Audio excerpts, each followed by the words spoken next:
The Romans brushed their teeth with urine and used a communal wiping sponge. 1. Roman toilets were terrifying. There was no toilet paper in the ancient world, so the Romans used a sponge on a stick, known as tersorium. The tersorium was a wiping stick for communal latrines. Of course, wealthy Romans had single-use tersoria. The rest had to do with reusable sticks.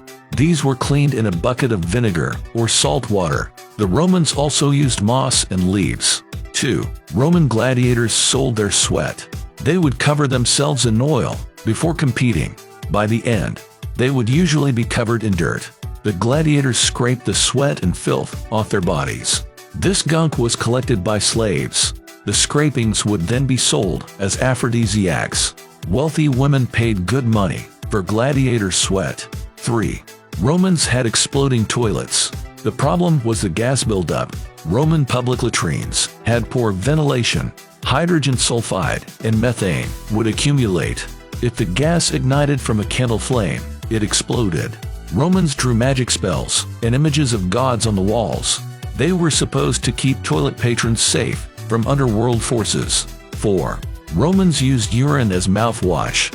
It was a way to whiten their teeth. Romans considered Portuguese urine the best.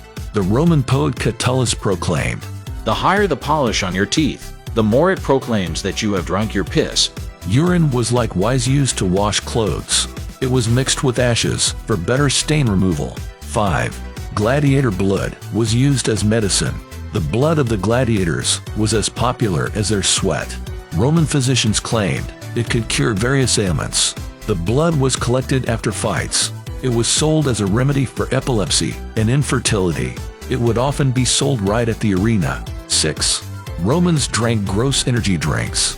The idea of a tonic to perk you up is actually Roman, but the original formula would hardly be palatable today. Roman tonics were made of goat dung and milk. Emperor Nero himself drank this cocktail. He claimed it had refreshing properties. 7. Roman emperors deliberately took poison. If you thought goat dung was bad, consider mithridate. It was a concoction, literally made of poison. Mithridate contained small amounts of all known poisons, but it wasn't for use against enemies. The emperors drank it themselves willingly. They believed it would make them immune to poisoning. It didn't. 8. Medical cures were generally off-putting. For example, the Romans thought rabies was curable. Pliny the Elder suggested covering a rabid dog's bite with raw veal. The patient was supposed to eat a diet of lime and hog's fat. This would have somehow cured the ailment. 9. Romans worshipped the crab god and the penis god. There were dozens of deities in the Roman pantheon. Most of them were very specific. Sterquilinus was the god of odor. He was responsible for manure and fertilizer. Glaucina was the goddess of the sores. She presided over the Cloaca Maxima, Rome's sewer system. Her shrine was depicted on some coins.